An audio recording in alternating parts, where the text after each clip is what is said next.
Hey, what's up guys? Welcome back once again। दोस्तों, घना जंगल और बीच में एक सुनसान बंगला जिसमें है 5 दोस्त और इन्हीं के इर्द गिर्द घूमने वाली है आज की कहानी, जिसकी शुरुआत होती है एक बदहवास लड़की को दिखाते हुए जिसे कोई जबरदस्ती खींचकर कहीं लेकर जाने की कोशिश कर रहा है, लेकिन उसने जैसे तैसे करके खुद की जान बचा ली और उस जगह से बाहर आ गई। पर वहां भी एक नकाबपोश शख्स आया था जिसके सामने वो अकेली लड़की गिड़गिड़ाती रहती है, अपनी जान की भीख मांगती है, पर उस शख्स को उस पर कोई भी तरस नहीं आता और उसने उसके शरीर के वहीं पर 2 टुकड़े कर दिए। ये सब हुआ कैसे? कौन है ये लड़की? ये जगह कौन सी है? सबसे अहम बात, ये लड़की यहाँ तक पहुंची कैसे? इन सारे प्रश्नों के उत्तर आपको कहानी में मिलेंगे। फिलहाल सीन शिफ्ट होता है 1 साल बाद, जहां हम कुछ मैरी नाम की लड़की को देखते हैं। वो अपनी रोड ट्रिप को पूरा करके वापस जा रही है, पर इन्हें एक अधूरे काम को पूरा करना है जिसके लिए एक स्टोर के बाहर ये रुकते हैं। दरअसल ये वही जगह जहां से तकरीबन 1 साल पहले मैरी की बहन मार्लिना की आखिरी तस्वीर उसने देखी थी और इसीलिए सभी उस स्टोर पर जाकर रुक गए। हालांकि मैरी बहुत ही कम उम्मीद रखती है अब उसकी बहन का कुछ अता पता चल पाएगा, पर उसके अंदर अभी भी कुछ होप है। इस बीच शिनाया, जो कि एक स्पिरिट गेम में काफ़ी यकीन रखती है, उसका कहना था कि अगर ऐसा कुछ है तो हम मार्लिना की सोल से बात कर सकते हैं। हालांकि उसके दोस्तों को इन सब कामों में कोई दिलचस्पी नहीं है, लेकिन अपनी दोस्त के लिए वो उसे करने को मान जाते हैं और साथ ही में सभी घेरा बनाकर खड़े हो जाते हैं। शिनाया ने कुछ मंत्र पढ़ना शुरू किया, जिसकी कुछ ही देर बाद इन्हें एहसास होने लगा कि शायद कुछ है जो इनके करीब आ रहा है।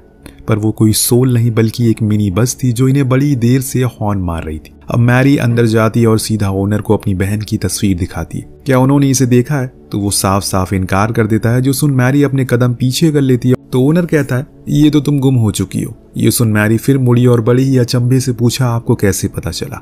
उसने बताया कि ग्लोरी वैली के रूट पर आए दिन कोई ना कोई खो जाता है। मैरी को एक लीड मिल चुकी थी जो उसे शायद उस बहन तक पहुंचा सके। अगर वो जिंदा है तो वो फौरन भागते हुए बाहर आई और अपने दोस्तों को ग्लोरी वैली जाने को बोला, क्योंकि वही कुछ मिलेगा। सभी काफी खुश होते हैं। अब तेज बारिश इनका पीछा नहीं छोड़ती और कुछ भी आगे इन्हें दिखाई नहीं दे रहा था। अब तो ड्राइवर को भी ये लगने लगा कि कहीं ये लोग एक ही जगह पर गोल गोल घूमने तो नहीं लग रहे हैं, क्योंकि रोड का कोई अंत ही नहीं आ रहा। इतनी में अचानक से ये खुले आसमान के नीचे आ गए। पीछे अभी भी बारिश चल रही है, जो बात इन्हें काफी अजीब लगती है। शिनाया को वहां कुछ कब्रें भी दिखी जो काफी बुरी वाइब दे रही थी। बिना कुछ सोचे समझे ये लोग उस जगह के बने एक बंगलों में चले जाते, क्योंकि अब ये वापस उन बारिश में नहीं जाना चाहते। तब मैरी अभी भी बाहर थी। उसे तो ये 2 तरफा बारिश कुछ बहुत ही अजीब लगती है और इसीलिए उसके पानी को वो चेक करना चाहती है, पर वो एकदम सही था। इतने में उसे एक और लड़की की परछाई दिखती है जो शायद उसे पुकार रही है। इसीलिए वो बिना कुछ सोचे समझे दोबारा बारिश में चली गई और उस परछाई का पीछा करने लगी। तभी अचानक से बड़ी सी हथेली ने उस पर हाथ रखा, जिसे डरकर वो पीछे मुड़ी तो ये कोई और नहीं, उसका बॉयफ्रेंड था जो उसे वापस चलने को कह रहा है। तो वहाँ एक और जब दोस्त उस घर में गए तो वहाँ कुछ अतरंगी चीजें देखने को मिले, जैसे कि एक रेतीली घड़ी, रिसेप्शन पर रखा एक रजिस्टर जिस पर सिर्फ मार्लिना के साइन थे, एक रूम जिसमें सिर्फ मिसिंग लोगों की फोटोज थी जिसमें मार्लिना भी शामिल थी। सब कुछ चारों ओर बहुत ही गंदा और धूल से भरा था, लेकिन फिर भी ऐसा लग रहा है कि यहाँ पर कोई रहता है। मैरी ने अंदर आकर बताया कि उसने बाहर बारिश में अपनी बहन की आवाज सुनी, जैसे कि वो उसे पुकार रही हो। तभी अचानक से इन्हें बाहर से इंजन स्टार्ट करने की आवाज आई। सभी गेट की ओर भागे तो देखा कोई उनकी कार को स्टार्ट करके उसी बारिश वाले एरिया में ले गया। जो कोई भी उसके अंदर बैठा है वो दिख नहीं रहा है, लेकिन इतना पक्का है कि कोई तो है जो चाहता है कि ये यहाँ से ना जाए। इतनी ही देर में इतना सब कुछ घट गया। जरूर ये कोई आम घर तो बिल्कुल नहीं है। अब सभी ने फैसला किया कि उन्हें लैंडलाइन ढूंढना होगा, क्योंकि यहाँ उनके फोन का नेटवर्क नहीं आ रहे थे। कम से कम लैंडलाइन से तो किसी से मदद मांग ले। अब मैरी को जल्दी ही एक लैंडलाइन मिल भी जाता है। वो काम नहीं कर रहा था, तो वहीं शिनाया भी एक रेडियो जैसे डिवाइस को ढूंढ लेती है, लेकिन वो भी किसी काम का नहीं था। इतने में हेनरी और एंजेलिना, जो कि बाहर खड़े उस कार को देख रहे थे, उन्हें अचानक से गेट के बंद होने की आवाज सुनाई दी, जैसे मानो कोई अंदर घुस गया हो। इसीलिए हेनरी चेक करने गया, बस बहुत देर हो गई, वो वापस नहीं लौटा। अब एंजेलिना उसका पता लगाने के लिए गई अंदर, तो वहां तो हेनरी की आधी कटी हुई लाश नीचे फर्श पर पड़ी थी। दरअसल वहां एक नकाबपोश था जिसने ज्यादा समय न गवाते हुए एंजेलिना को भी मार दिया। उसने मरने से पहले चीख दिया, जिससे उसे बाकी दोस्त को भी इस बारे में पता चल जाता है। अब जैक फौरन इस ओर भागता है तो उसे पता लग गया कि एक अनजान शख्स घर में घुस चुका है और चिल्लाता है कि फौरन भागो, पर उसने एक करके सभी को खत्म कर दिया। बस आखिर में बची रह गई अकेली मैरी, जिसने उस पर चाकू से वार किया, लेकिन ऐसा लग रहा है कि मानो उसे कोई असर ही नहीं हुआ। मैरी को समझ आ गया कि अगर वो यहाँ रुकी तो उसकी भी दोस्तों जैसा मौत हो जाएगी। इसीलिए वो जंगल की ओर भागती है मदद की तलाश, जहाँ उसे धुंध में एक शख्स की परछाई दिखी जो उसी की ओर देख रही थी। लेकिन इससे पहले मैरी उसे कुछ पूछ पाती या उसे मदद मांग पाती, एक रॉड आई और उसके शरीर के आर पार हो गई। यानी कि 5 में से 5 लोग मारे गए। लेकिन रुकिए, अभी यह कहानी का अंत नहीं है। एक बार फिर से वो रेतीली घड़ी दोबारा से घूम गई और फिर से सब कुछ शुरुआत से शुरू हो गया। लेकिन अब इन्हें पता था कि पिछली बारी क्या हुआ था। किसी को कुछ समझ नहीं आ रहा कि असल में ये हो क्या रहा। क्या ये किसी तरह का लूप में फंस चुके हैं या फिर कोई आत्मा है जो इन्हें यहाँ से बाहर जाने नहीं दे रही है। इस बीच हेनरी ने कहा कि बस बहुत हुआ, हमें कार लेकर फौरन रोड की ओर जाना चाहिए। लेकिन इतने में एंजेलिना ऊंची आवाज में कहती है, इतना भी आसान नहीं है। मैंने उस रजिस्टर में देखा है, वहाँ एक ही नाम के कई साइन है, यानी कि एक इंसान ने कई बार खुद की जिंदगी जी है। यहाँ पर तभी अचानक से गेट बार बार बंद खुलने लगता है, जिससे इन सभी का चेहरा मानो डर से सफेद पड़ गया। हेनरी ने जाकर गेट को जबरदस्ती बंद किया। इस बीच शनाया, जिसे आत्माओं के बारे में ज्यादा जानकारी है, उसे कुछ महसूस हुआ, मानो वो किसी को महसूस कर पा रही है अपने आसपास। उसने अपने दोस्तों से कहा कि आज रात कुछ बहुत बुरा होने वाला है। उसके मुंह से ये शब्द निकले ही थे कि तभी अचानक वो चीख पड़ी और अगले पल उसका वहां कोई अस्तित्व ही नहीं होता। जी हाँ, वो गायब हो चुकी है। जब सबने मिलकर उसे ढूंढा तो उसकी मिसिंग पोस्टर वाले कमरे में हवा में लटकी तस्वीर दिखी, जिसे देखकर सभी के रोंगटे खड़े हो गए। शनाया बार बार एक ही चीज कह रही है कि बस बहुत हुआ, अब मुझे मर जाने दो। उसकी उंगली अपनी मिसिंग फोटो पर थी, जहां सिर्फ वो नहीं बल्कि उसके दोस्तों की भी फोटो लग चुकी थी। इतने में अचानक से मानो शनाया की किसी ने गर्दन तोड़ दी और वो नीचे गिर पड़ी। मैरी ने जब ये देखा तो उसके होश उड़ गए कि ये सब क्या हो रहा है। न जाने कौन सी घड़ी में उसने इस जगह पर आने का फैसला कर लिया। क्या सभी को फिर से मरना पड़ेगा? वो ये सब सोच ही रही थी कि किसी की जोरदार दस्तक हुई दरवाजे पर, मानो एक बार फिर से कोई अंदर आया, उन्हीं की तरफ बढ़ रहा हो। पर ये क्या, ये तो मार्लिना की आवाज है। मैरी को लगा कि उसकी बहन को मदद की तलाश है, इसीलिए उसने जल्दबाजी में गेट को खोल दिया और बाहर भाग गई। जैक ने उसे रोकने की कोशिश की, पर वहां कोई नहीं था सिवाय एक झोपड़ी के, जो उनके सामने न जाने कब से बनकर तैयार हो गया। तभी एक तेज हवा चली और सभी घर के अंदर चले गए सिवाय मैरी के, क्योंकि उसे कोई अज्ञात शख्स उसी झोपड़ी की ओर लेकर जा रहा है। फिर अचानक से वो गायब सी हो गई। अब घर में बचे हुए लोग भागने की फिराक में थे, लेकिन जैक अपनी गर्लफ्रेंड को बिना लिए नहीं जाने वाला। उसने गेट को खोला और बाहर भाग गया। उधर मैरी को जब उस झोपड़ी में होश आया तो उसने आसपास कुछ अजीब से नकाब देखे जो बड़ी ही डरावने से प्रतीत हो रहे हैं। पर बस यही नहीं, उसे वहां एक बूढ़े शख्स को भी देखा जो बैठा टीवी देख रहा था। जब वो उसके पास गई तो वो सो रहा था, इसीलिए उसने वहां से भागने का सोचा, पर गेट को बड़ी ही ताकत से बंद किया गया था। अगले ही कुछ पल वो बूढ़ा आदमी जाग जाता और फौरन मैरी के ऊपर चढ़ गया। उसने उससे कहा कि या तो इस रात का हिस्सा बन जाओ या फिर कुर्बान हो जाओ। इतना कहते ही उसने उसके मुंह पर ऑक्सीजन मास्क जैसा कुछ लगा दिया, जिससे मैरी की आंखें धीरे धीरे करके काली होने लगी। तो वहीं वो बूढ़ा आदमी धीरे धीरे और बूढ़ा होता गया और फिर कुछ ही देर में राख बन गया। पर मैरी अब पूरी तरह से बदल चुकी है। इधर हेनरी और एंजेलिना को किसी भी तरह करके भागना था। उन्होंने कार चालू की और फुल स्पीड में भगाना शुरू किया। कुछ ही देर के अंदर उनका सामना हुआ एक विशाल साय से, जिसे देख इन्होंने अपनी कार को वापस पीछे कर लिया। अब एंजेलिना कार से बाहर निकलना चाहती है, लेकिन तभी किसी ने हेनरी को मारकर खत्म कर दिया। ये कोई और नहीं बल्कि वही मास्क मैन था, जो कि अब एंजेलिना के करीब भी आ गया था। उधर दूसरी ओर जैक उस झोपड़ी में पहुंच गया, लेकिन वहां उसे सिर्फ राख दिखी। मैरी का कोई नामो निशान नहीं था। कुछ था तो सिर्फ अजीबोगरीब से दिखने वाले मास्क। इतने में जैक को ऊपर वाले फ्लोर से कुछ आवाज आई, जिसका पीछा करने पर उसे पता चला वहां तो एक डॉल है जो कि आराम से मूविंग चेयर पर घूम रही है। लेकिन तभी उसके पीछे मैरी आ गई, जिसने अब मास्क पहना हुआ है। उसने फौरन ही उसे मारकर खत्म कर दिया और झोपड़ी से बाहर आ गई। इतने में जो मास्क मैन था उसने मैरी के ऊपर चढ़कर उसे खत्म कर दिया। यानी कि अब फिर से बच गए 4 लोग, जो कि वॉशरूम में एक साथ आए। हेनरी को प्यास लगी थी, इसीलिए उसने वहां की टैप को खोला। तब शनाया ने बताया कि यहाँ पानी नहीं आता, पर आज किस्मत से वहां पानी आ रहा था, जो देख उसने उसे पी लिया और अपने दोस्तों को भी पिला दिया, क्योंकि पिछले 3 दिनों से उन्होंने कुछ खाया नहीं था।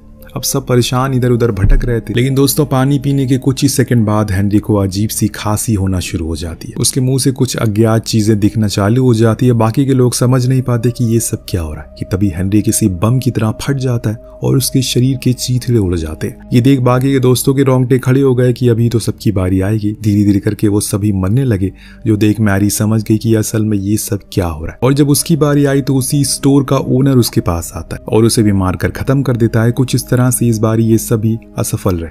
लेकिन जब इस बारी रेतीली घड़ी फिर से घूमती है तो ये वापस से जिंदा हो जाते हैं। इन्होंने बिना समय गवाए सबूतों को ढूंढना शुरू कर दिया और पता लगाने की कोशिश की कि ये सब क्या हो रहा है। अब मैरी को ओनर का आईडी कार्ड मिलता है, जिससे पता लगा कि वो एक साइकोलॉजिस्ट है। ये जगह किसी जमाने में खुशहाल टाउन हुआ करती थी।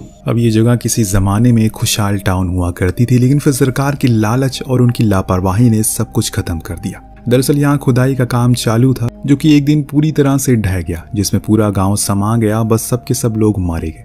रेस्क्यू की टीम आई, जिसमें ये साइकोलॉजिस्ट भी था। इसी बीच इन्हें उस साइकोलॉजिस्ट का टेप रिकॉर्डर मिलता है, जिसमें हम देख सकते हैं कि कैसे वो एक जिंदा इंसान के ऊपर एक अजीब अजीब तरह के एक्सपेरिमेंट कर रहा है। उसने उसे कमरे में बंद कर रखा है, जिसके कारण धीरे धीरे भूख और प्यास के कारण वो उन दवाइयों के कारण अजीब से जीव में बदलने लगा। लेकिन फिर कुछ ही देर बाद वो वापस से जिंदा हो गया। सबको समझ आ गया ये तो वही सेम चीज है जो हमारे साथ हो रही है। तब मैरी ने कहा कि हम यहाँ से कभी भाग नहीं सकते। अगर हमें सब कुछ रोकना है तो उस डॉक्टर यानी कि उस साइकोलॉजिस्ट को मारना पड़ेगा, तभी ये सब खत्म होगा। इतने में रेडियो पर किसी की आवाज आई, जो मैरी से कहता है कि अगर डॉक्टर से मिलना है तो अकेले जंगल में आओ। मैरी ने बिना देर किए जंगल की ओर अपना रुख किया। उसके पीछे पीछे जैक और शिनाया भी गए। उधर मैरी जब जंगल में पहुंची तो अचानक से उसका पैर एक ट्रैप में फंस गया। फिर अगले क्षण उसे कोई खींच कर एक काले साए में ले गया। इधर शनाया और जैक भी मैरी को ढूंढ रहे होते हैं और इसी बीच उन्हें एक बस्ती मिलती है, जो कि कीचड़ के अंदर धसी थी। इस बीच उनका सामना हुआ एक भयानक दानव से, जो उनके ऊपर ही था, जिसे देखकर डर के मारो दोनों का गला सूख जाता है। भागते भागते शनाया एक कांच जैसे फ्लोर पर जा गिरी, जो बाहर से टूट गया और फिर उसे भी कोई खींच कर ले गया। जैक भी अब भाग रहा था। वहां दूसरी ओर घर में हेनरी और एंजेलिना को भी वो मास्क मैन मार कर खत्म कर देता है। पर यहाँ मैरी अभी भी जिंदा थी। वो बाहर आ गया और इस दौरान जैक ने उसे देख लिया। उसके ट्रैप को हटाने की कोशिश की, लेकिन तभी उसके सामने आ गया एक दानव और जैक ने चालाकी से उस ट्रैप को उसके मुंह में लगा दिया। इस मंजर को देखकर बेचारी मैरी का दिल छन्नी हो गया, क्योंकि वो दानव कोई और नहीं बल्कि उसकी बड़ी बहन थी। अब ये दोनों भागते हुए एक जगह पर छुप गए, लेकिन मैरी को समझ आ गया कि इस बारी वो असफल रहे। इसीलिए उसने एक कांच का टुकड़ा लिया और कहा कि उसे खत्म कर दो। जैक ने इस बार कोई गलती नहीं की और उसे मौत के घाट उतार दिया। खुद बाहर चला गया, पर अगले ही पल वो फट गया, यानी कि बस खत्म। अब फिर से वो रेतीली घड़ी घूमती है, लेकिन इस बारी किसी के चेहरे पर डर नहीं था, बल्कि कुछ अनसुलझे सवालों के जवाब थे जो इन्हें पिछली मौत से मिले थे। सबसे पहली चीज, अब उनके पास एक ही रात बची है। अगर इस बारी वो मर गए तो फिर इस खेल का हिस्सा बन जाएंगे, जैसे और लोग बने हैं। और इसके कुछ लक्षण हेनरी की पीठ पर दिखने भी लगे थे। वो धीरे धीरे करके दानव के रूप में आ रहा है। तभी इन्हें याद आया कि शिनाया गायब है। किसी को कुछ समझ नहीं आया कि वो कहाँ गई, क्या वो लौटी ही नहीं। हेनरी ने अपना फोन निकाला, जिसमें वो सब कुछ रिकॉर्ड करता था। उसने आखिरी मौत का फुटेज निकाला और देखा कि हर बारी हमारी अलग अलग किस्म से मौत हो रही है। लास्ट बारी जब शिनाया मरी थी तो वो साइकोलॉजिस्ट एक गुप्त दरवाजे से अंदर आया था और शिनाया को फिर उसी दरवाजे से गुफा की ओर ले गया। क्या उस गुफा में इनकी आज़ादी का वो राज है? सभी दोस्तों ने ठान लिया कि इस बारी वो हारेंगे नहीं। अब ये उस गुफा के अंदर दाखिल होते हैं, जो आगे जाकर एक बस्ती में खुलती है, जो शायद किसी जमाने में आबाद हुआ करती थी। वहाँ इनका सामना कई दानवों से होता है, पर इस बार ये सब टीम वर्क दिखाते हैं। और इस बीच मैरी आगे जाने का सोचती है, जहाँ उसे अपनी बहन दिखती है, जो कि राक्षस बन चुकी थी। उसने बहुत कोशिश की उसे याद दिलाने की, लेकिन सब कुछ बेकार रहा और अंत में उसे मारना ही पड़ा उसे। तो यहाँ इस ओर सभी ने मिलकर उस मास्क मैन को मार डाला। सीन कट होकर पहुंचता है शिनाया पर, जिसके पास मैरी पहुंच चुकी है, और उसे उसी जगह पर कैद किया जहां उस आखिरी बचे हुए आदमी को उस डॉक्टर ने बंद कर रखा था। वहां अकेली शिनाया नहीं, बल्कि उसके साथ एक राक्षस भी था। लेकिन उस रूम की चाबियां मैरी के पास नहीं थी। वो उसे ढूंढने अंदर गई तो वहां उसे एक मॉनिटर रूम दिखा, जहां टेबल पर उसी की फाइल रखी हुई थी, जो देख वो समझ गई कि सब कुछ यहीं से हैंडल होता है। तभी पीछे से वो डॉक्टर आए, जिसने कहा कि मुझे तो पहले से पता था कि तुम अपनी बहन को ढूंढते ढूंढते यहाँ तक जरूर आओगी। चलो अच्छा किया तुम यहाँ तक आ गई। इतना कहकर वो अपनी कॉफी कप टेबल पर रख देता है। इस बीच मैरी की नजर ऊपर के वाटर पाइप से टपक रहे पानी पर पड़ती है, जो इनकी मौत का कारण बन चुका था, अगर आपको याद हो तो। और उसने यहाँ उसी का फायदा उठाया। वो पानी को उसी कॉफी में मिला देती है, जिससे पीते ही वो डॉक्टर बुरी तरह से फट जाता है। तब उसने उसके कटी फटे शरीर में उस रूम की चाबियों को ढूंढा और अपनी दोस्त को आजाद कर दिया। सभी अब साथ आ गए और इस जगह से बाहर निकलने की होड़ में लग गए, लेकिन रास्ता ढूंढ पाना आसान नहीं था। ऊपर से इनके पीछे राक्षस जो लगे पड़े थे। फिर भी इन्होंने आखिर में बाहर निकलने का रास्ता खोज लिया। घड़ी फिर से घूमती है, लेकिन इस बारी किसी को कुछ नहीं हुआ, क्योंकि इन्होंने डॉक्टर को खत्म जो कर दिया। खुद भी जिंदा बाहर आ गए। अगर इनमें से एक भी मरता तो ये खेल फिर से शुरू हो जाता। अब दोस्तों हम एक और चीज नोटिस करते हैं कि बाहर बारिश बंद हो चुकी है, और ये देख सभी बहुत खुश होते हैं। लेकिन इन्हें इस बात का जरा भी अंदाजा नहीं है कि जब ये सभी कार से लौट रहे तो इनकी फुटेज फिर से मॉनिटर पर दिखाई गई, यानी कि ये खेल खत्म नहीं हुआ। तो आपको कहानी कैसी लगी हमें कमेंट करके जरूर बताएगा। मिलते हैं अगली वीडियो में। Thank you so much watching, peace out.